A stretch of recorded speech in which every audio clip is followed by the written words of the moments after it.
The biggest show in town is Huckleberry Hound. For all you guys and gals, the biggest clown in town is Huckleberry Hound. With all his cartoon pals, it's Huckleberry fun, it's for everyone. So come on, gather round, get yourself all set, tune up your TV set for Huckleberry Hound. That's oh so merry, Chuckleberry, Huckleberry Hound.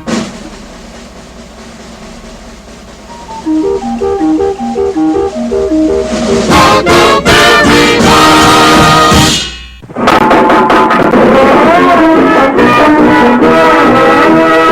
Hello and welcome to the 40th, yes that's right, 40th episode of ToonCast, brought to you by the GeekCast Radio Network. I am your host, TFG and Mike, and today I am joined once again by Kevin, Professor Boss K-Dog Thompson. Hello. Hello. How are you? I am fantabulous. Today we will begin our Hanna-Barbera Spotlight with Huckleberry Hound. Yay! That's the track that you would hear, you know. Those old Hanna-Barbera shows had to have laugh tracks and stuff like that, so that would be a challenge for that, Yeah.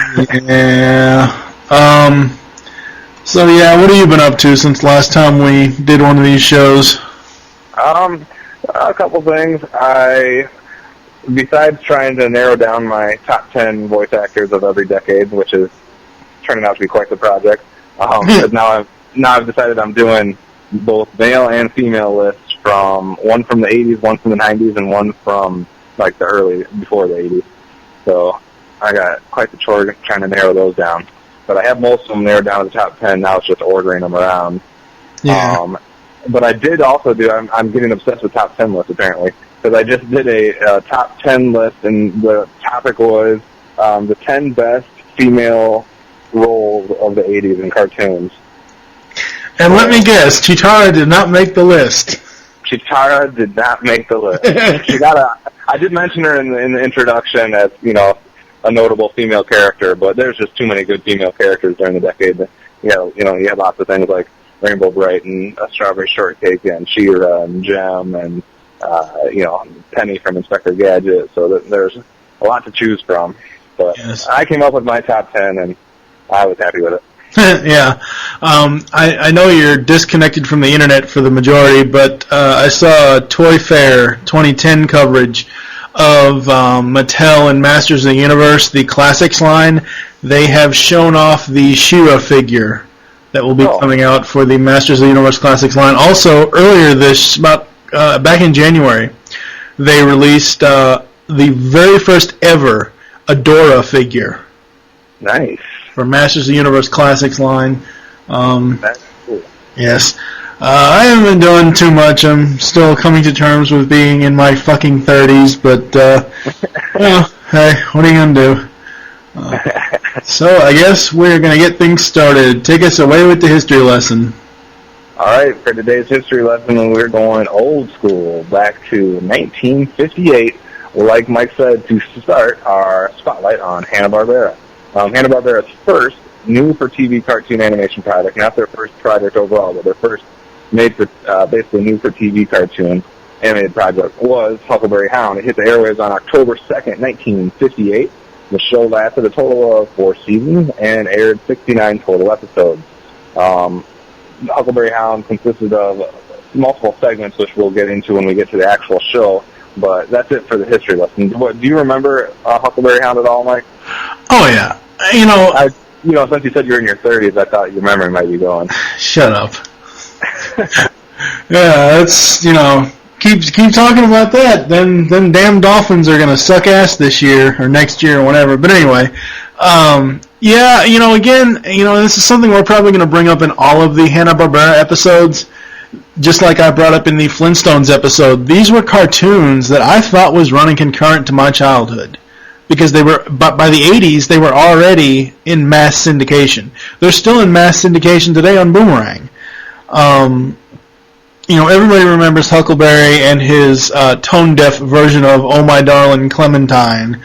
I think that's his major signature. That and his southern drawl. Right. Yeah. I remember. I mean, I don't I don't remember them as this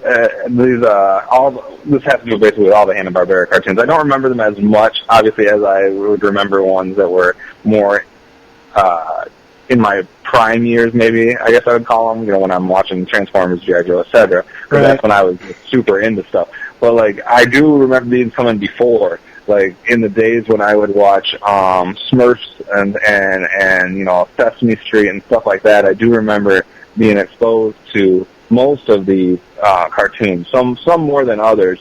But I just remember it being, you can kind of equate the Hanna-Barbera, the cartoons that we're going to be talking about over the next little while, the Looney Tunes or Merry Melodies, so let's see, like Pink Panther, and all those Popeye, all those types of cartoons. It's just stuff that just seemed like it was always on, and it represented something completely different for me. It was I don't know. Kids today don't know what these cartoons were like unless obviously they've watched them in reruns, but I don't think they can have the appreciation. It's almost like video games today where people get so wrapped up in the graphics and then the animation, and they forget about the actual thing that's important, like in a video game, the actual gameplay. And I still today have not seen games that can compete with the games that were out when I was a kid. They look like movies, yeah, but they don't have that same quality of gameplay. And it's kind of like that with some of these cartoons. Yeah, these don't look flashy, and, a modern day kid might get bored with them, but they have substance, which a lot of cartoons these days don't. Yeah, I completely agree with you. It seemed like people just took more time in the writing of it. The lines are more calculated. The voice acting. When we're talking about, we'll get into that in a second, but good Lord, we're talking about legends now when we get into Hanna-Barbera. Yes, exactly. It's one of those things where when I was growing up, I watched all kinds of cartoons. I watched Casper. I watched Scooby-Doo. I watched Jetsons, Flintstones, Peanuts, the Charlie Brown stuff, Transformers, Voltron, Thundercats, attempted but failed at watching Silverhawks, stuff like that, but I was, Looney Tunes. Looney Tunes was always a big part of my childhood, and like I said, again, these cartoons, like the especially Hanna-Barbera ones, Looney Tunes even before that, they came out at a time where I wasn't even thought of, or hell, with Looney Tunes, my parents weren't even born yet when those came out. But with these, it's like, holy crap! My mom grew up on these cartoons. I grew up on these cartoons, watching them in syndication, and they're just good, wholesome cartoons. Yeah, and I think another connection I have with these cartoons, I have a sister that's 2 years older, but I have a brother that's almost 10 years older than I am, and he really grew up with this stuff. So, I kind of remember being exposed to them through him, too, when I was at a really young age, and I don't know, it's just nothing but good memories. Can I remember, specifics of all the cartoons besides, obviously I can remember, trademarks and, some of, like you said, some of the signature parts of each character. Huckleberry, Hound. I can't remember tons about the actual shows. If I watched episodes of them, it would be like watching them for the first time because I would no way remember seeing those episodes. Yeah. But you still remember the characters, you still remember the voice, you still remember the trademarks, and I think that is a testament to, these cartoons. I don't care, the animation doesn't, whatever, but the cartoons, except for a few that get dated with some of the sayings or some of the phrases that aren't used anymore, or, maybe some pop culture references that people wouldn't get. But the actual, stories and the humor and just the concept of them is timeless. In my opinion. Yeah, no, I completely agree. I guess we can go ahead and move into the characters and voice actors. One thing I noticed about your listing, you don't list the dog anywhere. There was an episode of Huck that he was the mailman, and he went against this dog that would laugh. The dog would kind of snicker and laugh like Muttley does, like. Of course, okay. Well, one thing that you'll find, especially for those listeners out there that want to look up more information on most of these older cartoons, it's really hard. Yeah. I mean, I have books on cartoons, so I went to a couple different kind of like encyclopedia type things and cartoon dedicated books to get some of the information. But it's not hard finding information on the lead character, but to find information on any of the supporting cast is really hard on these shows, unless you just go back through and rewatch them and have DVDs, of course. True. I was impressed that I came up with any of the bad guys myself. Yeah. Let me just list the characters that we do have, and then we can talk about them for a second. Obviously, the good guy on it, the title character, Huckleberry Hound, and in case you've been living in a cave your entire life, Huckleberry Hound is a blue dog that spoke with a southern drawl, like Mike mentioned before, with a relaxed, sweet, and well-intentioned personality. We'll get more into him in a little bit, but some of the opposing characters that he came across. There was a Powerhouse Pierre, which was a tall and muscular, unshaven character with a French accent. There was Dinky Dalton, who was a rough and tough Western outlaw that Huck usually has to capture. Crazy Coyote, which was an Indian who Huck often had to defeat, who was his match. And the Rose, which was two crows with mafia accents who often annoyed Farmer Huck. So, yeah, he always had kind of a variety of different people that he came across in his shorts or in his little episodes. Obviously, he was the only one that was around in all of them. Right. I like the crows, too. The crows were funny. Yeah.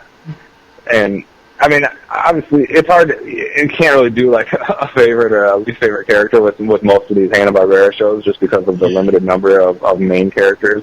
Huckleberry Hound would always be everyone's favorite, so that kind of goes without saying. Yeah.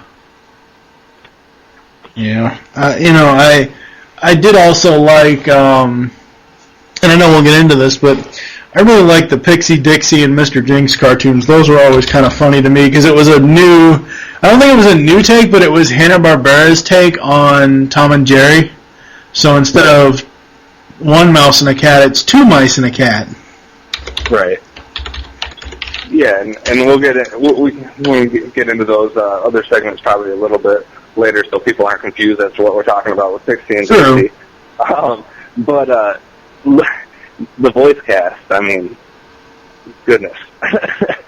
You have, on this show alone, two of possibly the greatest voice actors of all time.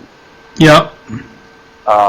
And for those of you who don't know who voices Huckleberry Hound, it's a legendary voice actor, Dawes Butler, who does a ton of work for Hanna-Barbera and, a variety of other. And, of course, joining him on this show was Don Messick. And Don Messick and Dawes Butler, along with Mel Blanc, probably are three of the greatest voice actors ever. So, oh, yes, very much so. And then actually you have another veteran voice actor, not as probably famous as Butler and Messick in cartoon land, but Bob Holt also provided the voice of Dinky Dalton. So, and there was probably others. One thing that you'll find with a lot of these old shows is a lot of times the voice actors went uncredited. You'll find that especially in anything that Mel Blanc's in. Yeah. Because, and this is the only thing I'll say and maybe it's not necessarily his fault, but no, it's not his fault. No, it is his fault because he asked for that. What happened was he asked for more money, and they told him, Warner Brothers told him, no, we can't, but we can get. He goes, okay, well then I want exclusive voice credit for all the roles. Yeah, and what the norm back then was for nobody to get credit. Right. Nobody ever got credited for voiceover work because it was kind of a forgotten art, I guess, if you want to call it. And yeah, Mel Blanc had to put in his contract that he get credit for his character, but he was the only one. So, that's why it's impossible. When I'm making these top 10 lists of voice actors, like take June Foray, for example, you can't find half the roles she did as far as credits go because she was in so much stuff with Mel Blanc and she couldn't get credited for it. Mm-hmm. So, a lot of these characters we don't know, but as far as the Hanna-Barbera goes, you're going to see a whole lot of Dawes Butler and Don Messick. Mm-hmm. And I can't complain about that at all. I can't either. And what separates them from me, compared to a lot of voice actors these days, is so many of their voices do not sound anything like each other. Yep. And you couldn't tell that it's the same person. When you're a kid, you didn't know that especially if you're a kid back in the 50s or 60s watching these Hanna-Barbera things, you didn't realize that every single cartoon you watched was the same person. Right, exactly. Because that's basically what it was. It was one of three people. And that's just astounding. Like, I don't know. It boggles my mind. I don't know how people can have that type of talent to just do so many voices. Well, I said I don't know when I said it, but I said something about when somebody was talking to me about all the interviews I did, or all the interviews that I've done so far, and I said, I don't like speaking ill of the dead, but God rest his soul, if Mel Blanc was around right now and I got a chance to interview him, it would just be too immense. I mean, it's one of those things, Frank Welker. That interview would be a nightmare because of the simple fact that, and it's not anything against Mr. Welker at all, but because of the simple fact that he's done so much. And the other thing that you find, especially with Frank Welker, I don't know if it would be the same with some of these, obviously, most of these guys that have passed already, but it would be the same if you could talk to them, but they do so many roles that I know in Frank Welker's case, he can't even remember half of them. Yeah. And I've seen a couple other people where they've been asked to do a certain voice and they have to just outright say, it's been so long, I don't think I could do that justice. I don't think I could come back into that voice, just, spur of the moment type thing. Right. But very good voice actors. You're going to hear a lot of repetition as far as the voice actor segment for the next couple shows. Yeah, hell, we might as well just pre-record the voice actor segment for all the shows and not even... Just have one file for Messick, one file for Butler, and yep. Be like, hey, that's yeah. Yeah. Like I said before, I know even though it's kind of hard to find some of the supporting characters, I like the dog that was the villain for Huck in a couple of the cartoons. That was very, very cool. So, I guess, is that all we're going to say about the characters and stuff? I'm good with that. Okay, moving into the behind-the-scenes segment. This show represented new ground for the team of Hanna-Barbera and Kellogg's. This was the first attempt by the company to make a cartoon specifically for TV. At first, Huckleberry was based in part on both Droopy from MGM theatrical cartoons and Goofy from Disney Works. At first, they thought they were going to give Huckleberry a new voice for every profession he portrayed. However, they eventually instead decided to go with Daws Butler, who they had heard in 1953 MGM cartoon Three Little Pups. Huckleberry almost was named Alfalfa Hound or Cactus Hound, but the blue skin color led them to choose Huckleberry. Okay, no. No. Just no. Kellogg's loved the initial character design, but vetoed the name, saying it was too long for kids to remember. They also hired two of Warner Brothers' best to work on the show in Michael Maltese and Warren Foster, as far as the writers go. I thought it was an interesting thing. It's hard to fathom what it must have been like before cartoons, before made-for-TV cartoons. I could not. I mean, before, the only time you ever saw cartoons was when you went to a movie theater, and instead of showing all the trivia and bull crap that you see these days and previews, you used to see theatrical shorts. Yeah. Like, that was usually what they played, before, and I might be talking a little bit out of ignorance, obviously, since I wasn't around there, but it's my understanding that that's usually what you saw as far as cartoons go. You saw them before movies or, at the theater, some way like that. Yeah, you're right. And, there might have been an occasional special that you saw on TV, but there was no such thing at this point as a made-for-TV cartoon. Right. And to imagine what kind of pressure they must have been under and, whether they would succeed or not is just... And I never knew that Kellogg's had anything to do with any of these Hanna-Barbera shows. But I can kind of see the tie-in, though. I mean, if you think about it, because they could make... Well, not Kellogg specifically, but like they do now with, like, cereal. They tie in cereal to everything. Look at what, when the first cereal tie-ins I ever remember was, even though I never ate the cereal because I don't like it, but Michael Jordan and Wheaties. I mean, Jordan was always on a Wheaties box. And now, of course, nowadays they want to cash in on that marketing and they put any NBA player that they want to on the Wheaties box. it's just, I don't know, it's just hard to imagine. It's not only hard to imagine a TV or a life before for TV cartoons. I know it. Since we grew up just like, overdose with them. Yeah. It's also hard to imagine what it must have been like if they were pitching or coming up with the idea that these characters didn't exist at this point. Like, for our lifetime, there's always been Bugs Bunny. There's always been Mickey Mouse. There's always been Yogi Bear, Huckleberry, Hound. Like, they have just, it's almost like they've existed forever. Yeah. Oh, I completely agree.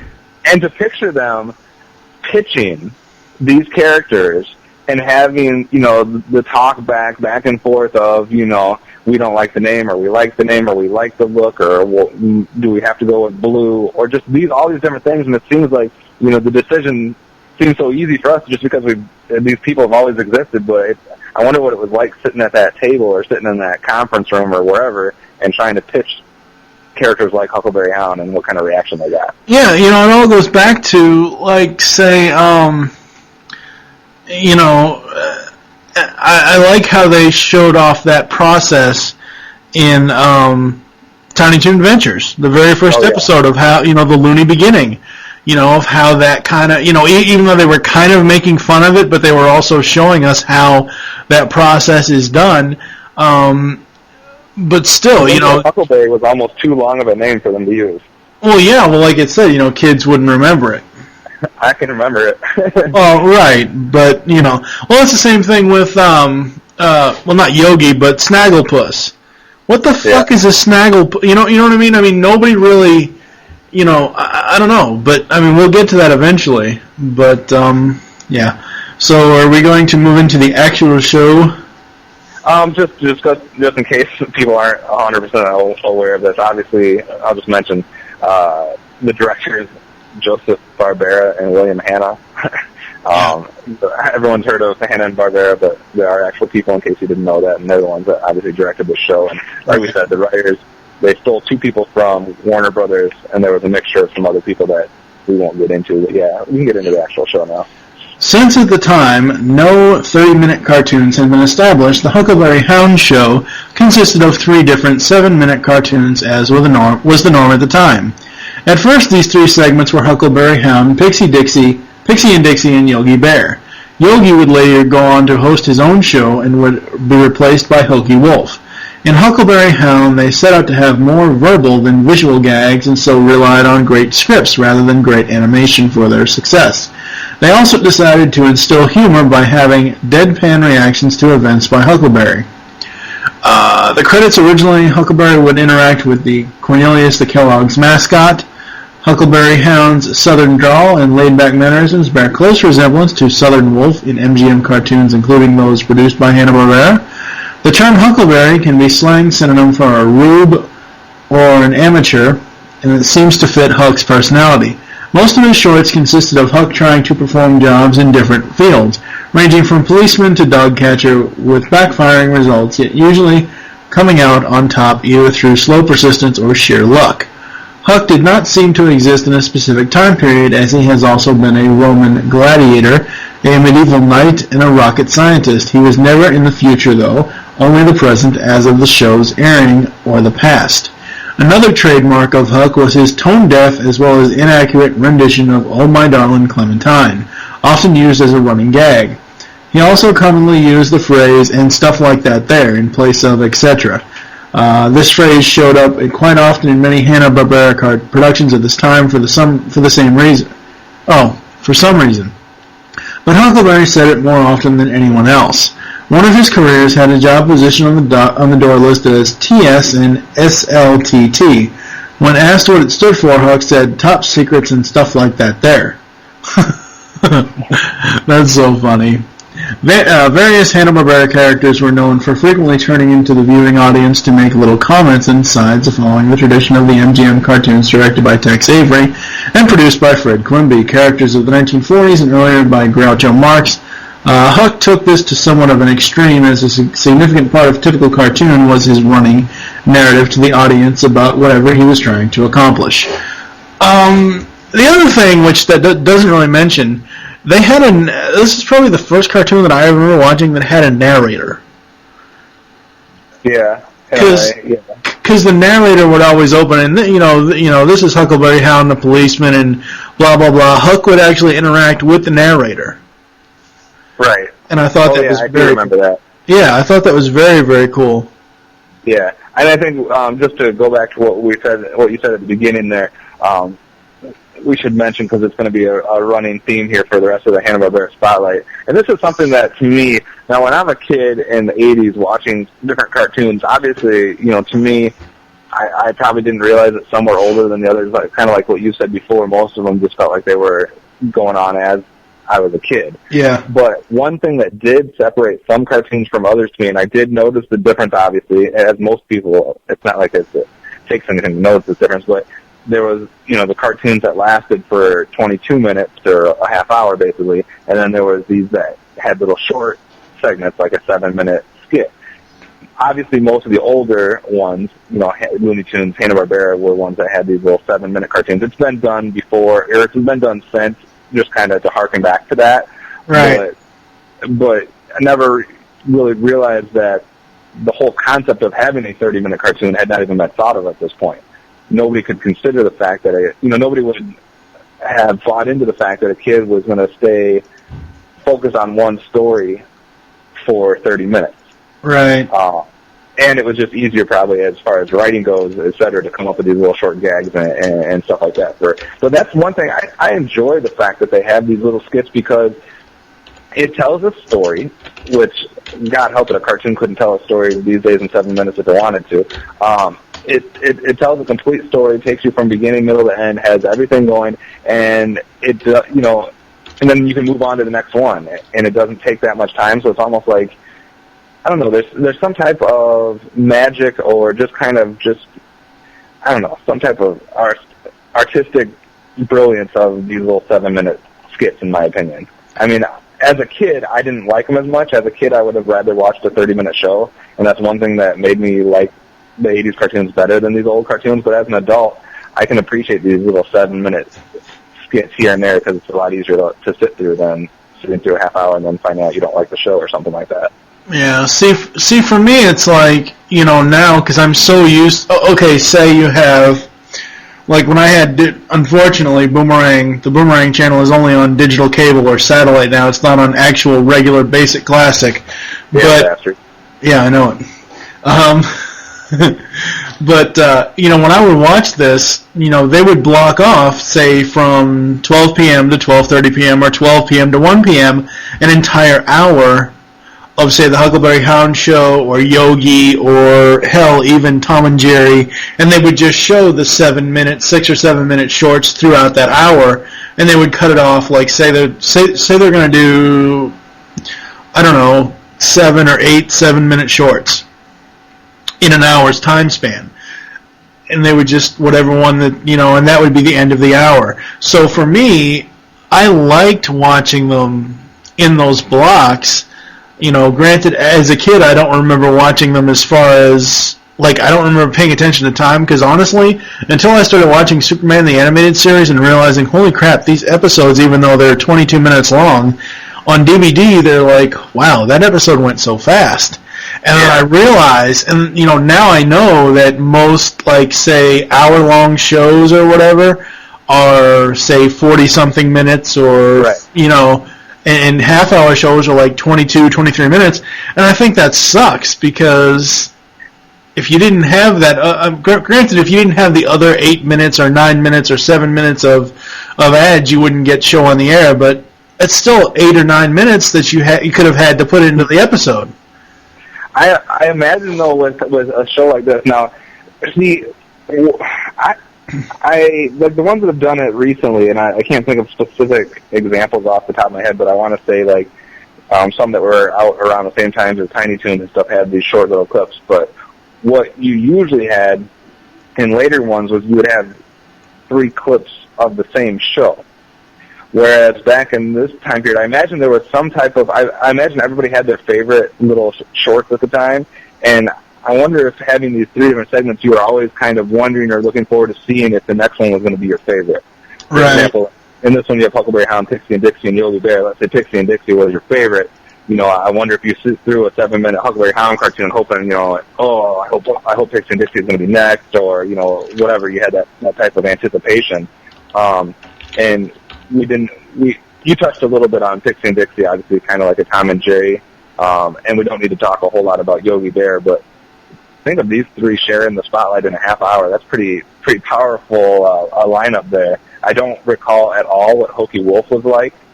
I don't know if I've ever seen it, or if I've just not, it doesn't stick in my memory. But, well, I was telling you off air that Boomerang will show like mini, like they have this thing where it's an actual projector, but it's an animated projector, and like little still shots of Pixie and Dixie are sitting at the below the lens, and they show like these mini cartoons between. Because Boomerang doesn't do commercials unless it's for Cartoon Network, because obviously Cartoon Network owns that channel. Yeah. So they would show like mini cartoons, and I would see like mini cartoons of Hokey Wolf and Ding. I think it's Ding Boy, or it might just be his sidekick might just be called Ding, and he's okay. He's all right. I don't know though. I don't know. But I suppose everybody had their favorite out of the three, whether it was Huckleberry Hound, Pixie and Dixie, or Yogi Bear. I mean, we all know which one became the most popular. But the Huckleberry Hound was the one that they pitched. That's the one that the studios were sold on, and we have to give Huckleberry Hound a lot of credit for basically starting the starting it all. Yeah. I mean, it wasn't the first Hanna-Barbera, but it was the first one made specifically for TV, and thank God it was a success. Yeah, because if it wasn't, we wouldn't have all the cartoons we have nowadays. I mean, it would have happened at some point, but who knows what course it would have taken. Yeah. Is there anything else you want to say as far as the actual show? Oh, I do have something about the actual show I wanted to say that I almost forgot.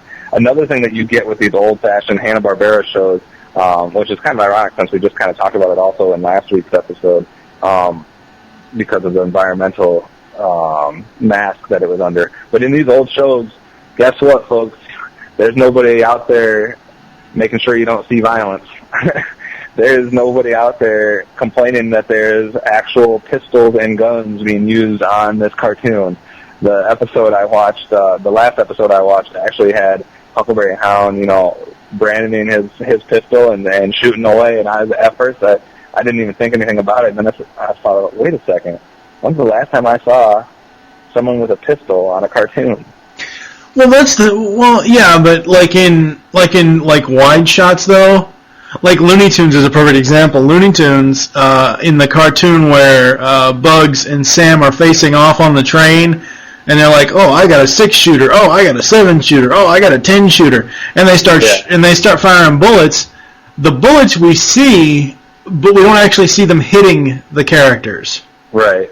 It's just like something that just like, God, those were the days back when you could actually have a gun on your cartoon instead of having to have a Nerf neon colored pistol. Sorry.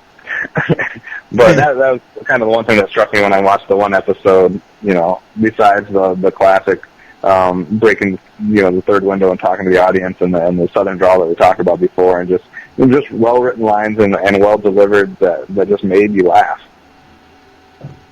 Yeah, me too. You can move into the music. I mean, the music in these old... it's very simple. I mean, it's just simple, but it's also something that usually was a backdrop for a higher percentage of the entire cartoon compared to these days. These days, you'll see it in transition. You'll see it at the beginning. You'll see it at the end. There's a lot of times in these Hanna-Barbera cartoons and others of this era where the music is constantly playing in the background.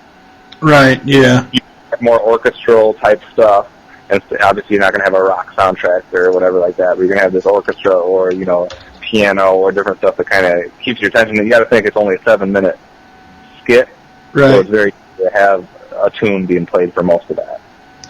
Yes. So going into the legacy segment here, The Huckleberry Hound show was probably the series that truly made Hanna-Barbera a household name. It is often credited with legitimizing the concept of animation produced specifically for television, like we said. Within a year of its debut, it was airing in 192 out of 263 markets and had an international audience of over 16 million. It was virtually in the top 10 non-network programs in every major city. Amazingly, 65% of its audience was adults. It usually aired in the 5:30 to 7 p.m. slot, but some major cities like Chicago, it was successful enough that they showed it in prime time. It did win for an Emmy in 1960, first animated show to ever win an Emmy. In 1961, it was nominated. It was Outstanding Achievement in the Field of Children's Programming. Do you want to talk about the next little item there? I know how much you hate that. I want to make one comment first that I was surprised to learn that 65% of this audience was adults. Like, yeah. That also shows though that they took time in the writing and they made it appeal for not just kids but adults also. Our lovely friends it's going to turn out to be one of my least favorite websites in the world, I think. Our lovely dumbass friends at IGN with their, I would stop mentioning this at all, but I figured since we've been mentioning it at so many different episodes that we got to keep going with it. You know, they have their top 100 animated TV shows. Huckleberry Hound, the show that starts it all, gets ranked 63rd. Yep, that's behind every show that's come out in the 90s or past because that list is so biased towards adult and current animated shows. But Huckleberry Hound at least made the list at 63rd, which most of the Hanna-Barbera ones will not. And, of course, the signal of its success and its popularity, it's been referenced in a whole lot of stuff. I found it interesting, a couple of these first ones, which were movies at the time. I mean, we obviously expect things to be referenced in all of the current pop culture stuff because that's just, that's the fad. I mean, that's how Robot Chicken and Futurama and Family Guy and Simpsons and all that stuff, that's how they've made their money is by spoofing all this old stuff. But look at some of these old things that they've got. Breakfast at Tiffany's, 1961. Yeah. That Audrey Hepburn's character briefly wears a Huckleberry Hound mask at the costume shop. And Bye Bye Birdie back in 1963, Huckleberry Hound pajamas. I mean, that's pretty impressive that it was so popular and so monumental at the time that it was even getting referenced in older stuff like that, which you never saw. You never see that with some of the other stuff, obviously, because a lot of it hadn't been out yet. But, Sanford and Son, Simpsons, Eternal Sunshine of the Spotless Mind, there's a reference in that movie. It's been referenced in categories in Jeopardy, Scooby-Doo, Who Wants to Be a Millionaire. There's been questions about it, obviously. So it's been all over the place. It's also on the TV show, The 100 Greatest Cartoons, that aired in 2005. Clips of Huckleberry Hound are shown in that. Yes. I need to bring up The Simpsons, though. The Behind the Laughter episode, at the end it says, next week on Behind the Laughter, the Huckleberry Hound show. And we see a clip of Huckleberry Hound being interviewed about it. Yeah, it is pretty. Oh, damn. As far as the DVD release, what? No, go ahead. Well, as far as the DVD release, on November 15th, 2005, the Huckleberry Hound Show Volume 1, the complete first series, was released. The additional features include a bonus collectible animation cell, feature on reconstructing the premiere episode, never-before-seen bumpers and bridge, and a segment tributing Dawes Butler voice actor. I might have to try to find that. Also, if there's fans out there, I feel the need to mention it because it's going to apply to most of our shows, even though BehindTheVoiceActors.com. No. Nope, not talking about that at all. It doesn't as much apply to this show as it does some of the ones we'll be doing in future weeks, but there is a set of DVDs out there that most of you probably are aware of that is Saturday morning cartoons.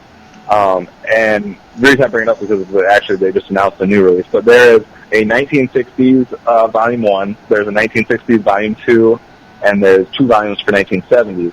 And each one of these has a smorgasbord of different stuff that was released, usually the not mainstream ones, so there's not a lot of Huckleberry Hound and Yogi on these, but there is a lot of the other stuff that probably could see Pixie and Dixie or some of those other ones on there. So if you like this era cartoons, that's a good sampling of a whole bunch of stuff. I almost picked one up the other day because it has quite a few of the Hanna-Barbera shows that we'll talk about. And also, they just announced that now they're continuing with the series, and now they have a 1980s Saturday Morning Volume 1 being set for release. Cool. has a good variety of cartoons that were kind of flew behind the, under the radar that have not been released on DVD. I guess my best advice is if you're interested in any of those, check out TV shows on DVD.com and see when the release dates are or what cartoons are on each package. But you can find most of these on those DVD sets. Yes. I just saw Target has the 60s and the 70s ones on their regular rack. Which I think I have. I would have to go look. I think I have 60s Volume 1 and 2. I think I need, or no, I might have 60 because it's weird the way they released them though. They released 60s and 70s Volume 1 and then 60s and 70s Volume 2. So I think I have the 60s and 70s Volume 1. I know I have 2 of them. Yeah, and the only complaint I've heard about those DVDs is that there's no way to find specific clips. Like there's no menu or way to jump to a specific area, or it's hard to find. Right, there is no actual scene selection, but there's a cartoon selection, like an episode selection. Okay. So some of them do have some cool special features. I know one of them, I don't know which one, has they each seem to have at least one bonus feature. And one of them I know has like a whole inside scoop behind the story type thing of Magilla Gorilla, and there's another one that has something else. So I don't know. I've never seen them, but I'm almost willing to go buy one just to see what they're like. Right. Yeah. I actually just ran into my bedroom to grab them. I have 1960s Volume 1. It has The Good, Bad, and the El Kabong, feature on Quick Draw McGraw, The Herculoids, Monster Rock, The Adventures of Frankenstein Jr. and the Impossibles. There's just a whole bunch of kind of great cartoons on these things, and it's very, very cool. Let's see, with this cool 33-tune 5+ hour set, the Hepcat craziness of Top Cat, the unbridled fun of Quick Draw, the nuttiness of Agent 000 or 000, Secret Squirrel. You'll find these Peter-Potamus, Breezely and Sneezely, Yippee Yahoo, Flintstones, Marine Boy, Herculoids, Magilla Gorilla, Pumpkin Puss. I love Pumpkin Puss, that's so funny. Ricochet Rabbit and more reasons to tune in. Now here are the 2 biggest reasons of all. They are still great fun and you're still a kid at heart. So that's the 1960s Volume 1, and then the 1970s. Just on the front here, it features Scooby, Batman, the Jetsons, Yogi and Boo Boo, Hong Kong Phooey. Oh God, freaking Josie and the Pussycats. Yeah. Let's see, 17 cartoons, 5+ hours, a regular featuring the shows you watched while wearing PJs and digging into a bowl of cereal. Here you'll find the way out fun of Josie and the Pussycats, and the Funky Phantom Kids, the double down heroics of Batman and Tarzan, plus you'll enjoy the Jetsons, Yogi's Gang, Goober and the Ghost Chasers, Speed Buggy, Wheelie, and the Chopper Bunch, Amazing Chain Clan, and Comic Blast from the Past. Put yourself in a jumbo bowl of some awesome animated pleasure. According to this, bring back the good time bonuses are Solving Crimes with the Chan Clan Way, and Heavens to Betsy Ross, the Spirit of Funky Phantom. So the special features really aren't that much to write home about, but hopefully once, and honestly, when I first got these and I first watched them, I was kind of disappointed because I was expecting more of Huckleberry, Yogi, Pixie and Dixie. I was expecting more, honestly, out of these. I really don't care about the Chan Clan. I think what they probably ran into is that there was only certain ones that weren't, that they could get the licensing to, or they could have permission to run, so they kind of had to choose from whatever they could get. Right. But luckily with Huckleberry Hound, it does have its own DVD release, which very few of the olden day cartoons do have. Besides, obviously you have the good Looney Tunes has a ton of DVD releases, but with the Hanna-Barbera, I think Yogi and Huckleberry Hound are 2 of the only ones that have a specific DVD release related just to their show. Yes. No later than 1961, the characters began appearing in person at events across America. Hanna-Barbera commissioned costume characters of Huckleberry Hound, Yogi Bear, and Quick Draw McGraw, which appeared at events like the Florida State Fair, Hanna-Barbera owner Taft Broadcasting started opening theme parks in 1972, beginning with Kings Island. Oh wow, I live a half an hour away from that place. These parks included areas themed to the company's cartoons and included walk-around characters of Huckleberry, Hound, Yogi Bear, and others. The characters were also featured on rides, including carousels. Licensed Huckleberry Hound products include a Aladdin brand thermos. Okay, that's kind of weird. The current owner, before current distributor Warner Brothers Television picked up the ownership of the show following its 1996 acquisition of Turner. So that's the legacy segment. Final thoughts. I think that Huckleberry it's a very fun cartoon. Again, and we also need to mention that there was a whole bunch of made for like how Looney Tunes had old animation with new animation mixed in for say Daffy Duck's Quack Busters and all the 1001 Rabbit Tales and stuff like that. There were movies that Boomerang showed at their Boomerang Theater, Huck is this mysterious blue-eyed stranger, or blue-faced stranger, or stuff like that. So there are other things other than just the 7-minute cartoons. So that's pretty cool. Overall, great cartoon, I think. What about you? I want to say, I told you a while back that I'd be bringing some other cartoons back up again in this episode or in one of these Hanna-Barbera episodes. I think what separates this for me from other cartoons is, if I'm going to watch a cartoon for, great visuals and animation and stuff like that, I'll turn to the more current ones, from the 80s on. If I want to turn one, that is void of all the fluff and just actually a good cartoon show, these are probably the places to go. And I think that's what separates this from some of the... I have a real sore spot, and it really pisses me... A lot of cartoons these days really piss me off because they try to go retro and dumb down the animation, but then they don't have good stories. Yeah. And that's a problem, and I wish I could think of more, but I try to put them out of my imagination or out of my memory banks as immediately as possible. But there was so much crap put out in the 90s and in the 2000s that was in this style of animation like Huckleberry Hound, but just was nothing they said, okay, we'll rip off and try to go nostalgic and retro by using their style, but then we won't put the time into actually making it a good cartoon. And I don't know. That's the problem I have with things like Dexter's Laboratory and other shows like that.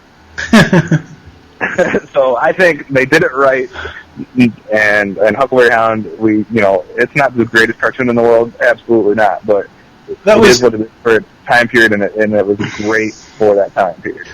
Dexter was 29 episodes ago. Let it go, dude. Well, I couldn't think of the other ones that are like that, but there's other ones like that. I don't remember if is that what Foster's Imaginary Friends was like? Is that kind of that same animation style? I don't know. There's other crap that's come out since then that's basically the same show. Alright, so thank you for joining us here on ToonCast. There are several ways to get in contact with us or leave feedback for the show. First is you visit www.geekcastradio.com and find all the other podcasts there. Second is you can stop by PredaconEmpire.com/Nexus. Those are our forums. Third is you can leave the show feedback in iTunes.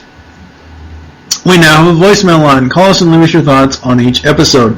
Be sure to say what show you're leaving the message for and your name. The number is 502-526-5821. You can also follow us on Twitter. The show name there is GCRN ToonCast. Mine is TFGY Mike. And what is your Twitter? K-Dog with D-A-W-G. Yes. We hope you enjoyed this episode of ToonCast and wish you'll join us next time when we will be continuing the Hanna-Barbera Spotlight with Yogi Bear. For now, I am TFG1 Mike with... Tom Selleck. What? Tom Selleck. You wish you were Tom Selleck. Yeah, until next time, ladies and gentlemen, see ya. Pixie, Dixie, Diddly-Dum are the best of friends. Pixie, Dixie, Diddly-Dum are friends until the end. Pixie, Dixie, Diddly-Dum sometimes enjoy a spat. Pixie, Dixie, Diddly-Dum with Mr. Jinx the cat.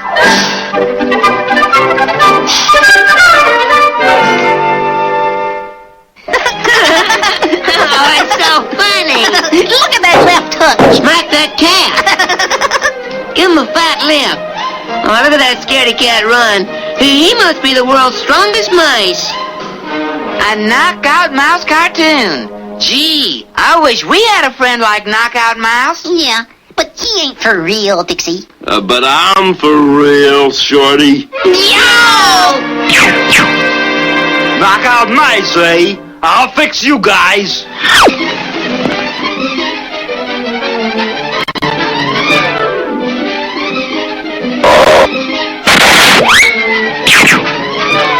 Just remember, wise guys, that mice's beating up the cat stuff happens only in cartoons. So don't get any fancy ideas. He's so right, Dixie. Imagine a mouse smacking a cat. Well, we can dream, can't we? Look, Pixie. It's a telegram. Well, open it, Dixie. Telegrams scare the pants off of me. Well, who's it from, Dixie? We got a cousin in Texas. Cousin in Texas. That's what the telegram says. Listen to this. Pixie and Dixie, I'm coming to visit you all for a spell. Your cousin from Texas, Cousin Tex. Cousin Tex? Are you all joshing me, partner? Shucks, no, partner. I never met a mice from Texas. When he comes in, he'll probably say, "Howdy, cousins." Howdy, cousins! Howdy. Where's Cousin Dixie at? He's behind the door, Tex. Well, dog my cats. It's little old Cousin Dixie. You look kind of puny, son. You need fattening up. Speaking of grub, how's about putting on the old feed bag? I'm plumb hungry. The grub's in the kitchen. Well, I'll just mosey over to the chuck wagon for some chow. Look out for the cat, Tex. Cat? Shuckins. I ain't scared of no cotton-picking cat. But Jinx is dynamite. Don't fret none, partner.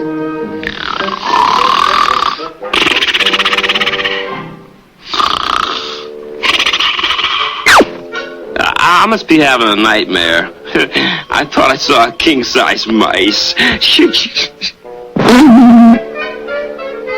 Oh, Jinx is after Tex. Poor Cousin Tex. Pardon my glove, Buster. Are you for sure, a meese-type mice? Sure enough, stranger. I'm a Texas mouse.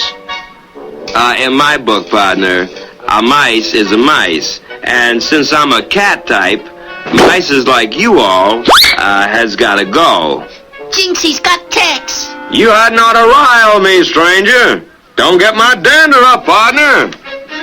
You trying to frighten me? So long, Cousin Tex. Get your cotton-picking hands off of me, you mangy varmint.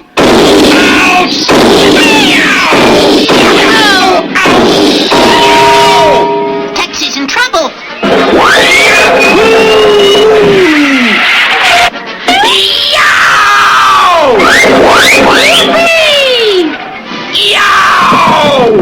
Yippee! Ride him, cowboy! Did Jinx give you a rough time, Tex?